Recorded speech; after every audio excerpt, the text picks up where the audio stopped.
డబ్బు, అనారోగ్యం, ఉద్యోగం, వ్యాపారం, అప్పులతో బాధపడుతున్నారా? మీకోసమే launch your future program. Welcome to our channel. ఈ రోజు మనతో పాటు రమ్మగారు ఉన్నారు. నమస్తే రమ్మగారు. నమస్తే రమ్మగారు, వస్తువు వినియోగం సాధారణంగా మనం ఏమనుకుంటాము, ఏదైనా బాగోలేదు, పనికి రాదు అనుకుంటే దాన్ని తీసేసేయండి, అంటే ఇంట్లో డంప్ని ఎక్కువ ఉంచుకోవద్దు, ఎప్పటికప్పుడు క్లీన్గా ఉంచుకోవాలి అని ఫీల్ అవుతూ ఉంటాం కదా. కానీ అన్ని వస్తువులు అంటే ఇప్పుడు పడకపోవచ్చు, కొన్ని రోజుల తర్వాత ఆ వస్తువుతో మనకి ఏదైనా ఒక ఉపయోగం రావచ్చు. అలా పడేసుకుంటూ పోలేం కదా అనేది ఒక క్వశ్చన్. అన్ని వస్తువులు అసలు పడేయొచ్చా? కొన్ని పడేయకూడదు, మనకు ఉపయోగం ఉన్నా లేకపోయినా ఇంట్లో ఉంచుకోవాలంటే సెంటిమెంటల్గా ఆలోచించే తత్వం కూడా ఒకటి ఉంటుంది. ఏమంటే ఎన్ని వస్తువులు టీవీ కొంచెం కొత్త వెర్షన్ రాగానే ఇది తీసేస్తాం కదా. ఫోన్లు 2 ఏళ్ళు అయ్యేసరికి అవి స్లో అయిపోతాయి, పారేస్తాం. ల్యాప్టాప్లు 3 ఏళ్ళు అయ్యేసరికి స్లో అయిపోతుంది, పారేస్తాం. పారేసి ఇవన్నీ ఎక్కడికి వెళ్తాయి? పారేసాక వీటిని పారేయాలి. ఇక మనం బట్టలు, ప్లాస్టిక్ వస్తువులు, గాజు సామాన్లు, ఇంట్లో వాడుకునే వస్తువులు, కర్టెన్లు, దుప్పట్లు, చెప్పులు, బూట్లు అన్నీ పారేసేవే. పాడవవు కానీ పాతవైతాయి, పడేయాల్సి వస్తుందంటే నీకు నచ్చదు అది వాడడం. అది ఎవరు వాడుకుంటారో వాళ్ళకి ఇవ్వడం, అది ఈజీ మెథడ్ కదా. వస్తు వినియోగం ఇదివరకటికి ఇప్పటికీ ఎక్కడ తేడా వచ్చిందంటే, ఇదివరకు ఇంత బజార్ లేదు, ఇంత కొనుక్కునే అవకాశాలు లేవు, జనం దగ్గర ఇంత డబ్బు లేదు, స్పెండ్ చేయడానికి కాకపోతే ఇంకెందుకు అనే ఆలోచన ధోరణి ఇది వరకు లేదు. వెనక్కి పెట్టి బంగారము, తర్వాత ఏమో ఇళ్ళు, వాకిళ్ళు, పొలాలు కొనుక్కునేవాళ్ళు. ఇప్పుడు మన దగ్గర ఉన్న డబ్బులకి బంగారం రాదు, ఇళ్ళు వాకిళ్ళు రావు. బట్టలు వస్తాయి, చిన్నవి పన్నవి ఎలక్ట్రానిక్ గుడ్స్ వస్తాయి, తాత్కాలిక అవసరాలకి పనులకి యూజ్ అవుతాయి. అందుకని మనం అవి కొనుక్కుంటూ ఉంటాం. ఒక ఇంట్లో 2 3 ఇస్త్రీ బాక్సులు, 2 వాషింగ్ మెషిన్లు, 3 టీవీలు, పిల్లలుంటే అవి 3 ఏళ్ల పిల్లాడికి ఒక సైకిలు, 6 ఏళ్ల పిల్లాడికి ఒక సైకిలు, 10 ఏళ్ల పిల్లాడికి ఒక సైకిలు, నాన్నకి ఇంకో సైకిలు, అమ్మకి ఇంట్లో తొక్కుకోవడానికి కూడా ఒక సైకిలు, అలా కనపడుతూ ఉంటాయి. ఇదంతా రద్దే కదా. చివరికి అదే పోతుంది. ఎందుకు ఒక ఏడాది పోతే పిల్లాడు పెద్దవాడు అయిపోతాడు అని అనిపించదు. అందువాడు చిన్నపిల్లాడు సైకిల్ తొక్కుతున్నాడు, మనకు మాత్రం వద్దా అనిపిస్తుంది. ఎక్కడైనా కనపడితే పిల్లాడు పరిగెత్తుకుంటూ వెళ్ళి సైకిల్ మీద ఎక్కుతాడు, దాన్ని సరదా కోసం తెస్తాం. కొన్నాళ్ళకి పాత పడుతుంది, ఎవరికి ఇవ్వలేము, పారేయలేము, ఇంట్లో పక్కన పెడుతూ ఉంటాం. పిల్లల ఆట బొమ్మలు, పిల్లల వస్తువుల మీద ఎంత భ్రమ ఉందో ఎంజాయ్. ఇప్పుడు ఎంత ఎనర్జీయో, ఎంత డబ్బు దండగో, ఎంత వేస్టో, అసలు భూమిలో కలవు ఒక్క వస్తువు కూడా. కష్టసాధ్యమైన సంగతి. అయితే ఇప్పుడు బట్టల సంగతి చూద్దాం. ఇదివరకు ఓ పాత చీర ఉంటే, పాత చీర కట్టుకున్నాక చీర పాత పడితే పిల్లలకు ఉయ్యాలేయచ్చు, నడుం కింద వేసుకోవచ్చు, ఎక్కడైనా వేసుకోవచ్చు, లేకపోతే కాస్త కప్పుకోవచ్చు, 3-4 చీరలు కలిపి ఒక బొంత కుట్టచ్చు, ఏవో బోల్డ్ చేసేవాళ్ళు. ఇప్పుడు అసలు చాలా చీరలు ఎందుకు పనికిరాదు, దాంతో తడి పీల్చదు, ఏ పిల్లాడికి ఉయ్యాల వేయలేము, లంగోట కూడా పనికిరాదు. పనికిరాని చీరలు మన బీరువా తెరిస్తే మనకే కనపడతాయి గోల్డ్. ఆ కూడా 4-5 సార్లు కట్టుకోవడానికి కనిపిస్తుంది. మళ్ళీ రేట్ ఏం తక్కువ ఉండదు. అవునండి, రేట్ తక్కువ ఉండదు. పాతకాలపు బట్టలు అవి ఏదో భలే హాయిగా ఉండేవి, మెత్తగా. నేను అదే గుర్తు చేసుకుంటుంటా, మా నాయనమ్మ చీర గుర్తొస్తుంది. మా నాయనమ్మ గారి దగ్గర ఉన్న ఒక పట్టు చీర, నాయనమ్మ పోయే 86లో పోయినట్టున్నారు. నేను ఇప్పటికీ మడి కట్టుకుంటున్నాను ఆ చీర. అబ్బా, క్వాలిటీ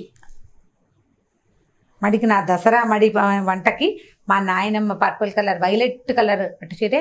అక్కడక్కడ 2-3 చిరుగులు పడ్డాయి, నా మడికి ఏమీ ఇబ్బంది లేదని భావించేస్తాను. నేను మడిలో ఉండగా ఎవరితో చూడను, ఎవరినో మాట్లాడి బయటకు వెళ్ళను కాబట్టి ఓకే, అంత పాతది. ఇప్పుడు నేను కొనుక్కునే పట్టు చీర 10,000 రూపాయల చీర అయినా సరే 2 సార్లు తడవంగానే దాని మొత్తం జీవితం అంతా నీళ్ళలోకి వెళ్ళిపోతుంది. దాని 10,000 లైఫ్ నీటిలో ఉంటుంది అంతే, దాంట్లో ఏమి ఉండదు. ప్రపంచం అలా పోతుంది. వస్తు వినియోగం చాలా కేర్ఫుల్గా చేయాలి. కొన్ని విషయాల్లో మనం ఈ వస్తువు ఇవాళ కొనకపోయినా నష్టం లేదు, దీన్ని ఇంకొక 4 రోజులు వాడుకోవచ్చు, అలా భావించే వస్తువుని కొనుక్కోవాలి. ఇప్పుడు ఈ బోల్డని ఫ్యాక్టరీలు ఉన్నాయి, కంపెనీలు ఉన్నాయి, వీళ్ళందరూ ఏం చేస్తారండి మనం కొనుక్కోకపోతే? మొన్న కూడా ఒకళ్ళు నన్ను అడిగారు, ఇట్లా మీరు షాపింగ్ చేయొద్దంటారు, మరి వీళ్ళంతా ఏమైపోవాలి అని. వాళ్ళ సంగతి పక్కన పెట్టు, నువ్వేమైపోతావు? భూమి ఇదేమైపోతుంది? ఇదే కదా రేపొద్దున మన జీవితాల కాలవాలం. మన పిల్ల జల్ల మన మనవలు మునిమనవలు మనకలాగా అయినా బతికుండాలి కదా. మనలాగా 60 సంవత్సరాలు వచ్చేదాకా హెల్దీగా శుభ్రంగా ఉండాలా వద్దా?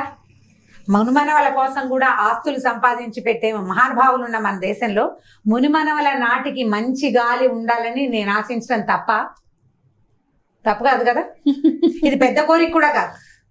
నువ్వు అందరి పొట్టలు కొట్టి ప్రతి వాడి జీవితము పాడు చేసి నీకు అందుబాటులోకి వచ్చిన ప్రతిదీ లాక్కుని గ్రాప్ చేసి 30 తరాల వరకు సరిపోయే సంపదని సంపాదిస్తున్న ప్రజలున్న దేశం మంది. ఇప్పుడు ప్రపంచమే అలా ఉంది. అసలు మన మనవల్నే మనం చూస్తామో చూడమో మనకు తెలీదు. రేపు చూస్తామో లేదో తెలీదు. అయినా డబ్బులు పోగు చేయటం మనం. ఆరోగ్యాన్ని పోగు చేయండి. ప్రపంచానికి మంచి గాలి వెలుతురు కావాలని ఆలోచించండి.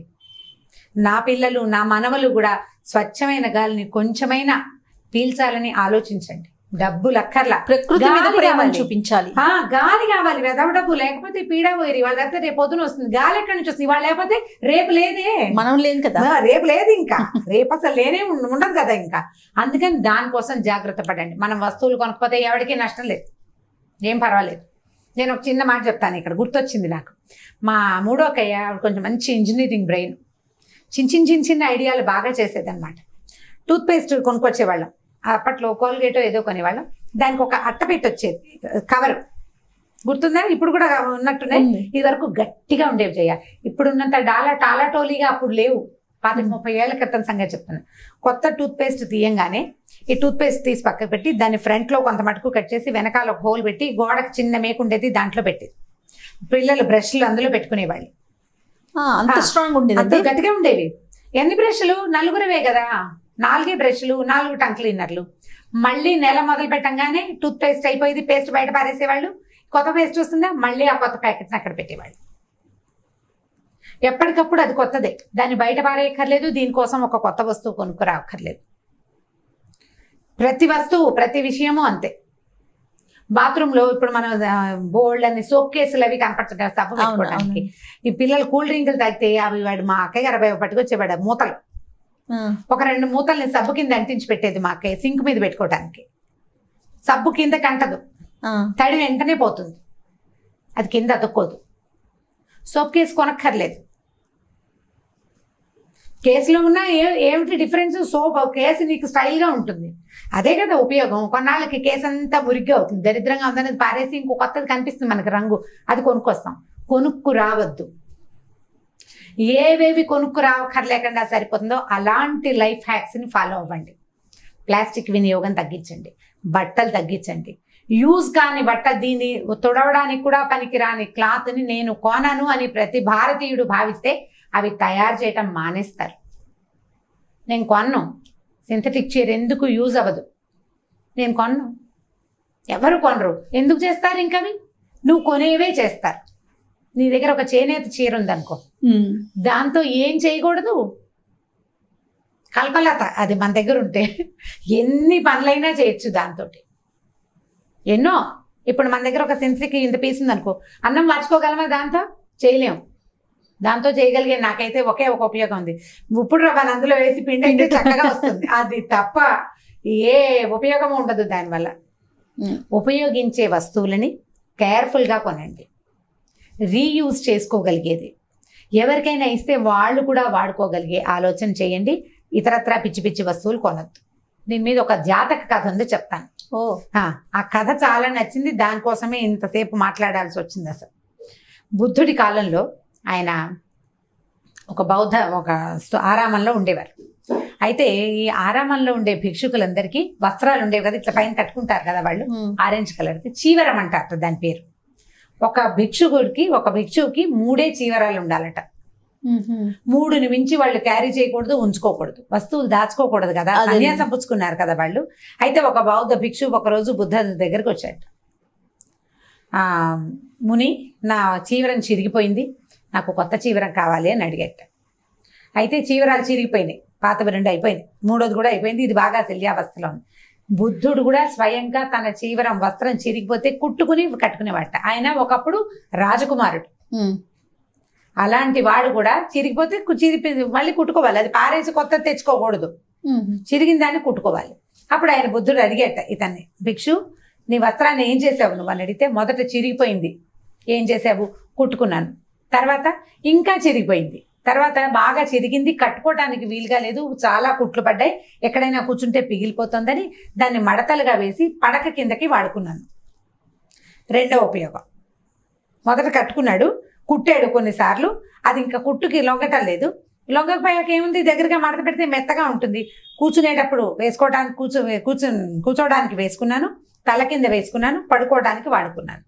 సరే, దాని తర్వాత ఏం చేసావు? ఆ వస్త్రాన్ని దాని తర్వాత ఏముంది, ఆ తర్వాత చిన్న చిన్న ముక్కలుగా కూడా చిరిపోయింది, క్రమంగా పిగిలింది.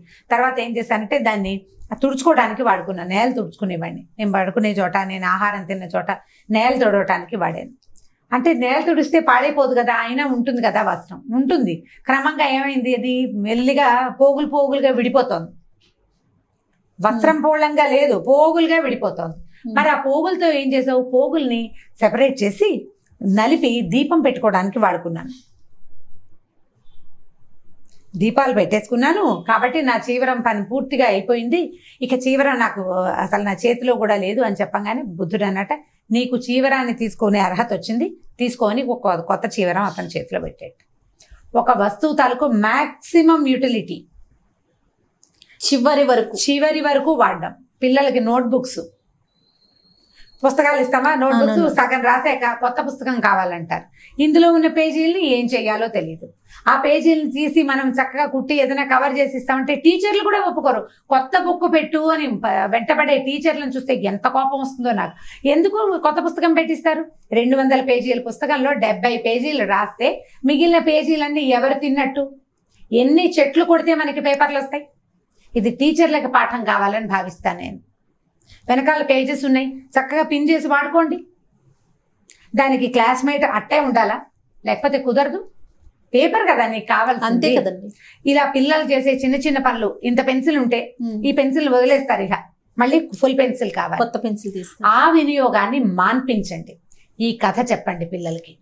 మీరు కూడా కాస్త ఉంటే దీన్ని పారేద్దాం అనుకోవద్దు. టూత్పేస్ట్ చివరి దాకా వాడతాం, ఫేస్ క్రీము చివరి దాకా వాడతాం, పెన్సిల్ ఎందుకు వాడడం?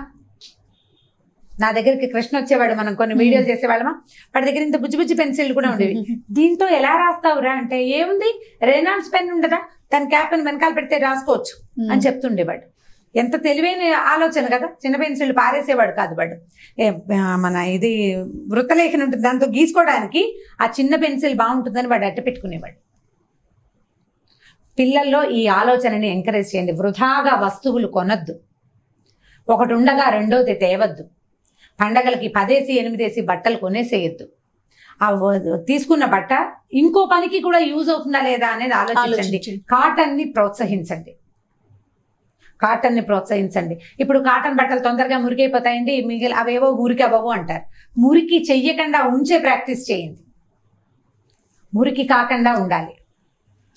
చేనేతని ప్రోత్సహించండి. ఆ బట్ట ఇంకొక దానికి యూజ్ అవుతుంది, దానికి లైఫ్ ఇస్తుంది, ఇంకొక వ్యక్తికి కూడా లైఫ్ ఇస్తుందని భావించండి. ఇప్పుడు బౌద్ధ భిక్షువు దగ్గర నుంచి మనం మిగిలినవేమీ నేర్చుకోక్కర్లే, వస్తు వినియోగాన్ని నేర్చుకోవాలి. కాస్త అంత అన్నం ఉంటే పారేస్తామా? రాత్రి అన్నం అంత అన్నం మిగిలింది, పొద్దున ఎందుకు కాస్త పెరుగు కలిపి అందులో చిన్న తిరగమాతేసి అన్నాల దగ్గర పెట్టేస్తే సరిపోతుంది కదా, దద్దోజనంలాగా ఉంటుంది, వెరైటీగానే ఉంటుంది. దీన్ని పారేయడం ఎందుకు? ఇంత పప్పు మిగిలింది, ఒక గోధుమ పిండిలో పెట్టేసేయండి, చిన్న పరోటాలాగా వత్తేయండి. తెలియని కూడా తెలియదు, అది రాత్రి పప్పు అని నువ్వు చెప్తే తప్ప. పారేయద్దు. పారేయాల్సిన వస్తువుల్ని కొనకండి. ముందు పొదుపుగా చేసుకోవటం నేర్చుకోవటం. ఇప్పుడు ఇందులో పొదుపు లేదు. ఇది పొదుపు కంటే ప్రధానమైనది జాగ్రత్త. ఇది మన ఫ్యూచర్ ని బాగా జాగ్రత్త. ఇప్పుడు పొదుపుకి ఏముంది? నువ్వు డబ్బులు పెట్టద్దు అంటలేదు, ఖరీదైన వస్తువు కొనుక్కోండి. ఎక్కువ కాలం మన్నిక ఉండే వస్తువు చూసి కొనుక్కోండి. 2 ఏళ్లలోనే మార్చేసేది కాకుండా ఒక 5 6 10 సంవత్సరాలు ఉండేలాగా మంచిదే. డైనింగ్ టేబుల్స్ మార్చేస్తారు, దీపావళికి సోఫాలు మార్చేస్తారు. ఎన్ని మార్చేస్తావు? ఈ రద్దంతా ఎక్కడికి వెళ్తుంది? ఓ 10 ఏళ్ళైనా సోఫాకి లైఫ్ ఇవ్వద్దు, 10 సంవత్సరాలైనా ఈ రద్దంతా ఎక్కడికి వెళ్ళాలి? ఇదంతా మన నెత్తి మీద బరువు అని తెలుసుకోండి. మన భూమిని పాడు చేస్తుంది, మన పిల్లల మనవల భవిష్యత్తుని సర్వనాశనం చేసేస్తుంది. వాళ్ళకి మంచి గాలి నీళ్లు కూడా ఇవ్వవు. నువ్వు డబ్బులు వజ్రాలు ఇచ్చినా ఇవ్వకపోయినా ఎవడికక్కర్లేదు. నా బంగారం అంతా మా మనవరాలకి అని చెప్తుంటారులే మా ఆంటీ ఒక ఆవిడ. నువ్వు బంగారం అయితే పీడ పోయేది, ముందు గాలి నీళ్లు కావాలి కదా, వాటిని చెడగొట్టకుండా ఉండడానికి ట్రై చేయండి. ఇప్పుడు మనకు వచ్చిన ప్రస్తుత పరిస్థితుల్లో జాగ్రత్తగా ఉండటం మనకు అలవాటైంది, దీన్ని కంటిన్యూ చేయండి.